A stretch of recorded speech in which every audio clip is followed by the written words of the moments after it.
Thanks for having me today. It's always great when I get to speak with all of you.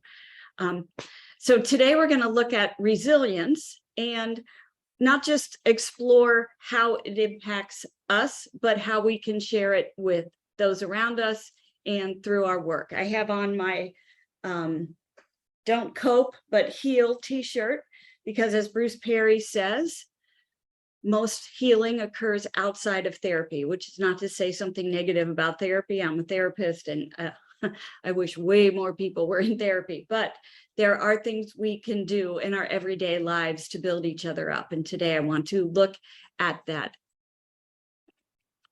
So upon completion of this training, hopefully you will be able to identify the top 5 resilience factors and practical ways to increase our own resilience and that of those around us.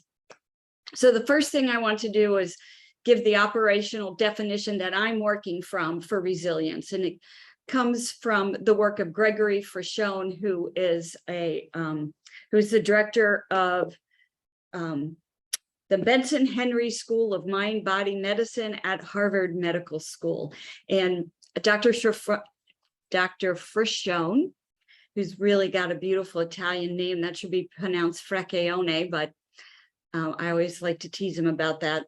Dr. Frashone set out over 25 years ago now to prove a very simple statement that one of his co-workers, Dr. Amy Banks, had said, and he set out to prove her as incorrect and ended up having the opposite experience after 20-some years of research. Amy had said that connection for humans is our greatest need and disconnection is our greatest fear. And he thought that was sweet, but not true. And then he did a series of studies and he looked at what species survived over time and what species did not survive over time. And he said, I looked from single-celled moth all the way up to humans. And he said, obviously, one of the first things I saw was the same thing Carl Sagan teaches us, that extinction is the rule and survival is the exception. So as I looked at what do these organisms have that survive over time, that is similar across all of them. And he said, I assumed it was adaptation. He said, but I found that it was not adaptation alone. If one of the organisms adapted and the rest of the organisms did not engage that adaptation or diversity as a resource, if it was shunned, then actually they ended up dying out as a species. So he said adaptation was a couple of things. So survival was based on a couple of things: adaptation and the ability to engage that adaptation as a resource.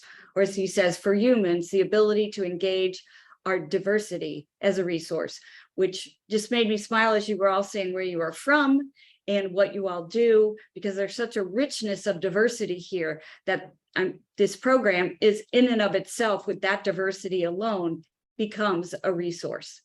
So when he defines adaptation or resilience, he's looking at adaptation.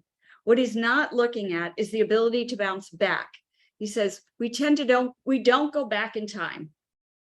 We may be ebbing and flowing like an ocean, but eventually we're going forward. Eventually that tide comes in. What's powerful is in the environment where there is trauma or stress, toxic levels of stress, whatever there is that is challenging, as we adapt to that, what we're increasing is the muscle of our ability to adapt, and that's resilience. He says when we go into a new environment, the skills from the original environment probably don't work so well, and they often show up as symptoms or problems.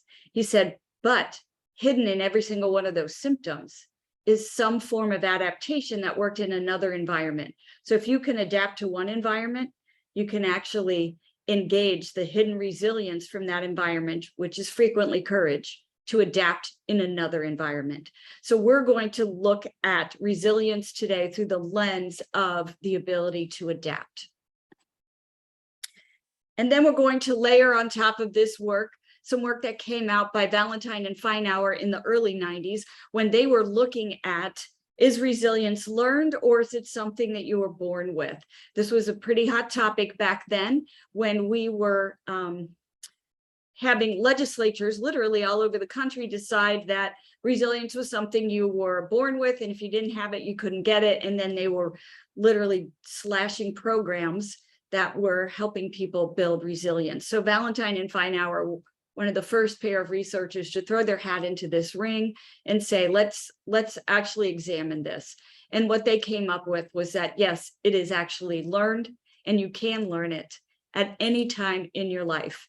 So in their study, these were 5 factors that came up in the people they studied who had been in an abusive environment, got out of the environment, and then they only studied the small 5% of people who, once out, did not recreate that trauma.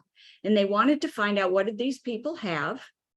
And was it something they learned? Was it something they were born with? And they discovered it was something they'd learned. They came up with these 5 factors that they found in those people. As we've gone forward in the research on resilience, Resnick has some amazing work out there on that, and all of the things he comes up with fits nicely under these 5s. The 40 developmental assets that are a big part of our education system fit nicely under these 5. So this is just a way for my brain to organize it. It's 5 things that my brain can remember and work with. The first one, and I kind of do them like David Letterman's top 10 list, and thank you for many of you being my age and knowing who David Letterman is. So just hear the little drum beat in the background. And number 5 is agency, voice and choice.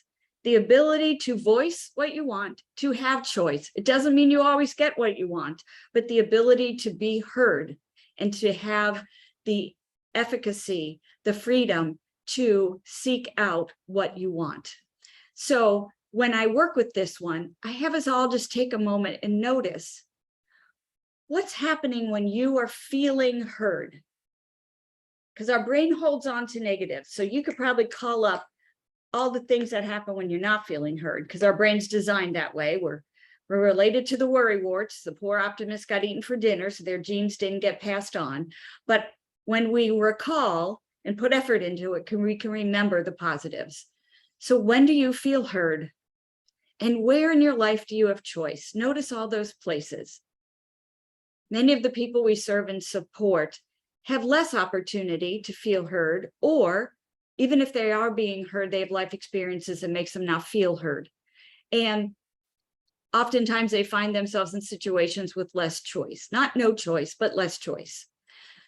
So exploring what decisions can you make is a really good starting ground for this. How do you define power? Do you define it as power over or power with? So for agency, we're going to explore power with, because when we have power with one another, we are engaging each other's diversity as a resource. We are engaging each other's adaptations as a resource, which allows us to go forward as a species. So how do we create power with others? Well, the whole structure of ECHO is a power with approach, hence the power of the diversity of the team, which is, I know, planned into it.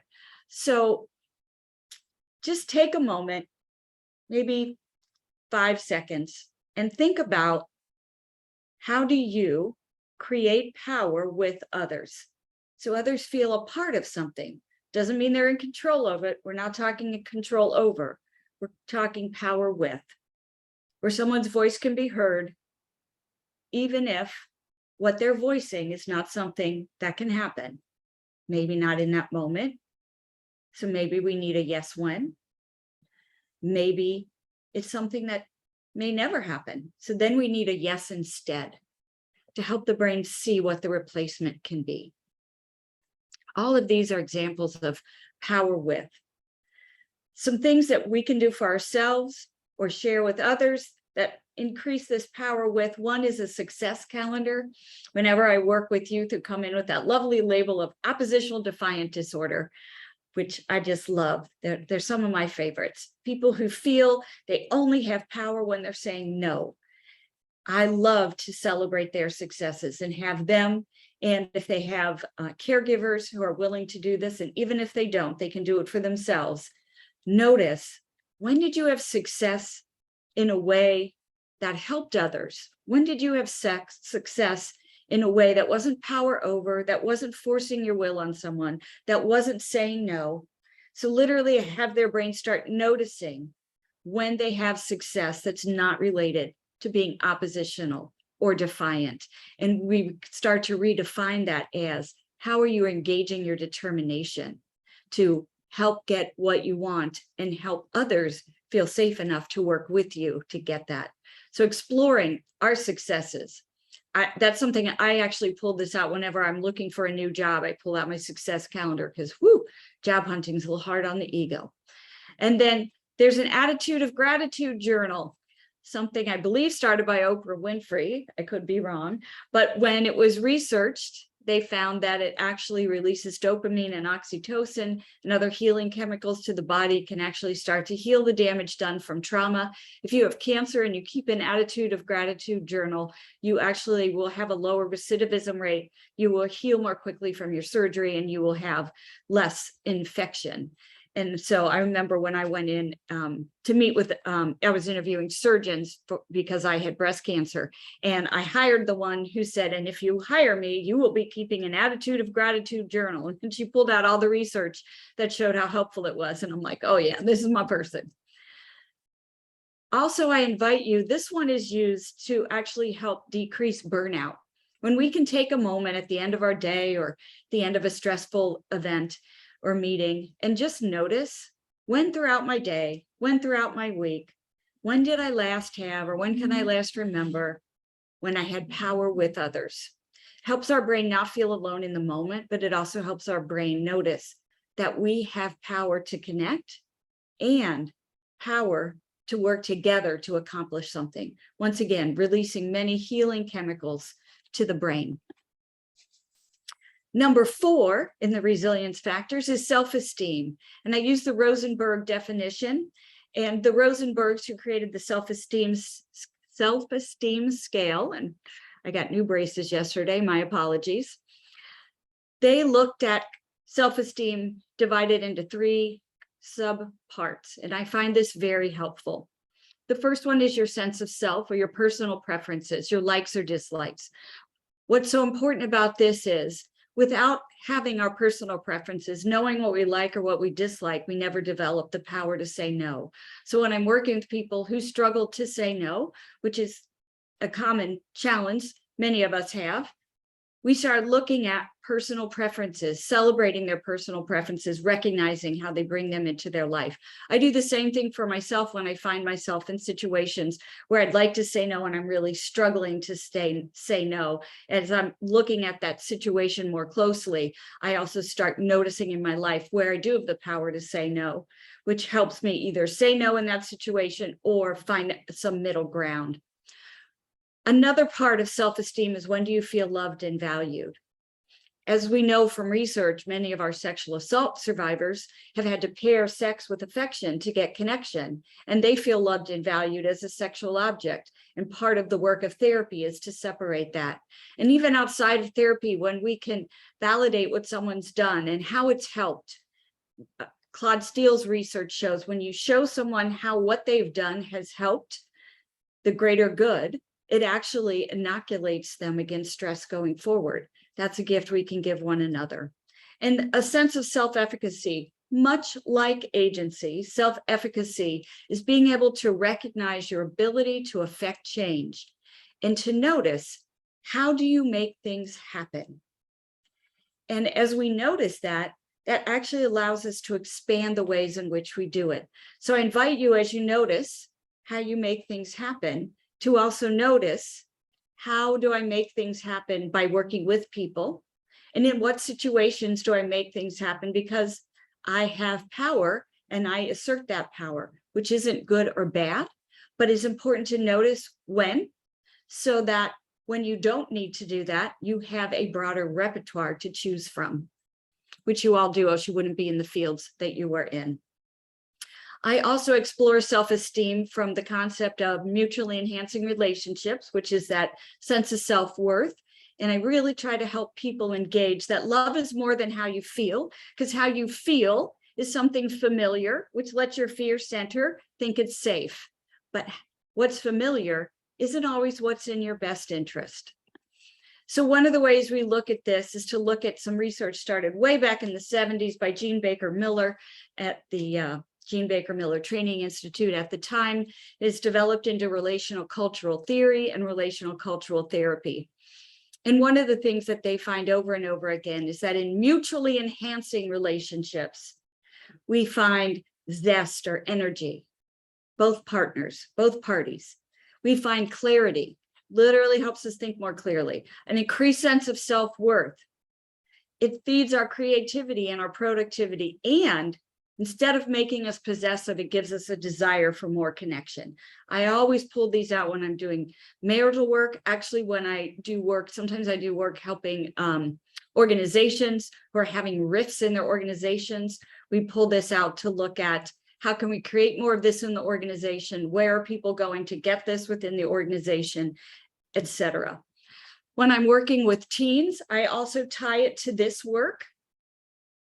Love is more than how you feel. And this is an adaptation from loveisrespect.org, which is a wonderful website to help teens recognize, because if we are used to unsafe relationships in our family of origin, unknowingly, that's what will feel safe and familiar, and we'll recreate that. So helping people get used to and recognize that love is more than how you feel, and it's on a spectrum. So I took the components that they talk about, communication, respect, trust, honesty, equality, and personal time, and connected them with the 5 good things. Communication gives us clarity. Respect builds our self-esteem. Trust gives us energy to try new things.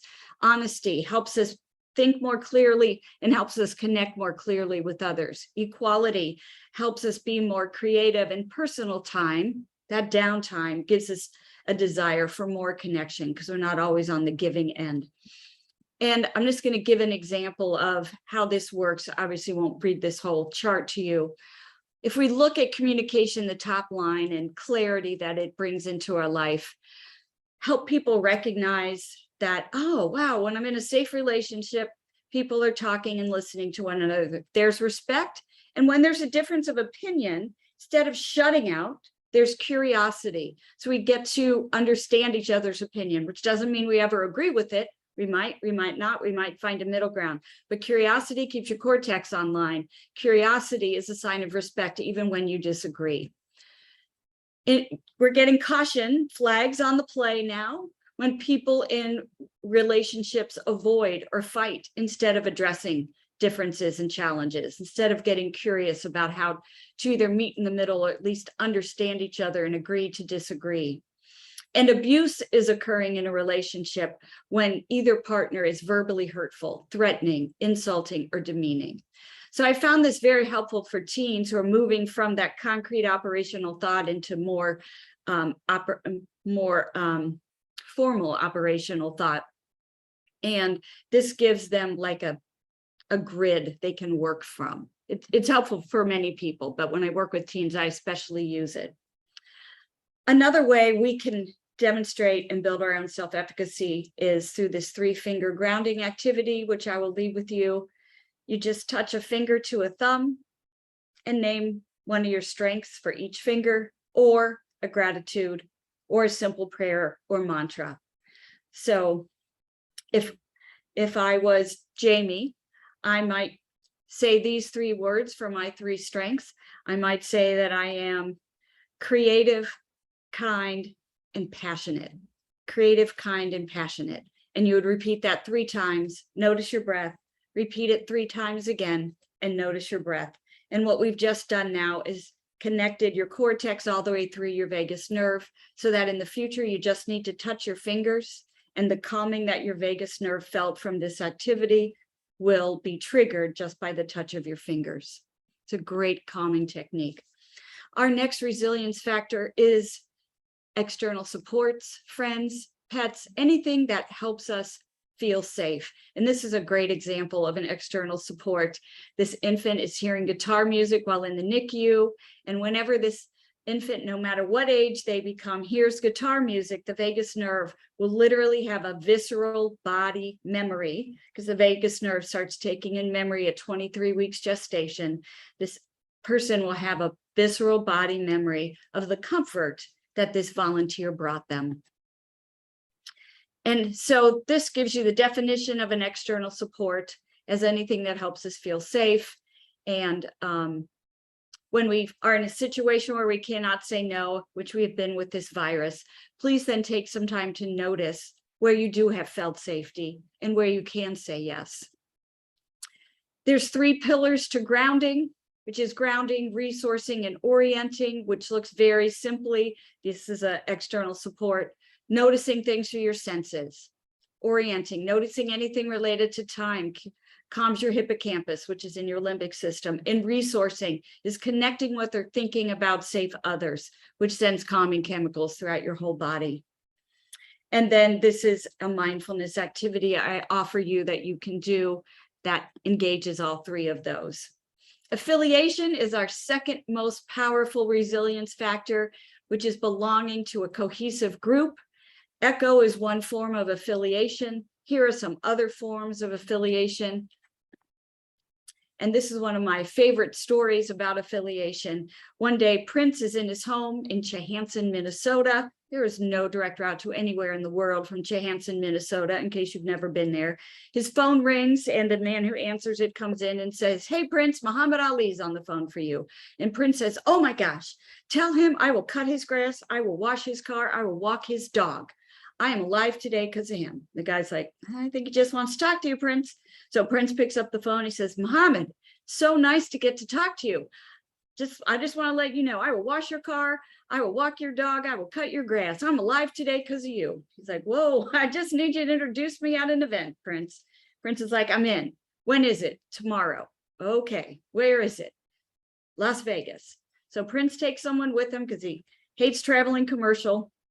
And he hates talking to people, so he brings someone with him, and he makes it into Las Vegas. He walks into Muhammad's room, and he says, "Muhammad, I need to tell you this." He said, "Look at me.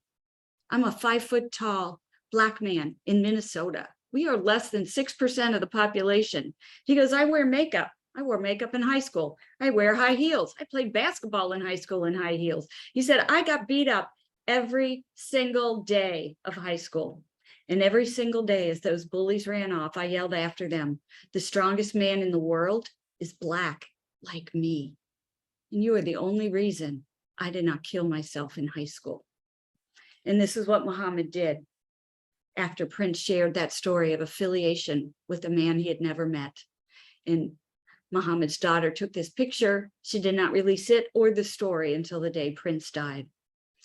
And that makes, so there's some ways we can look at some self-care activities related to affiliation for ourselves. But that's what makes you, all of you, the #1 resilience factor. When we offer positive experiences, especially when we're people in positions of authority, whether we feel like we have authority or not, we are literally providing them with a resilient, contradictory experience to what they've experienced in the past and what they're expecting.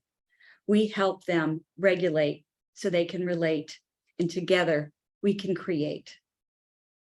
So thank you for having me, and thank you for the really important work you all do every single day. And here's all the resilience factors in one place.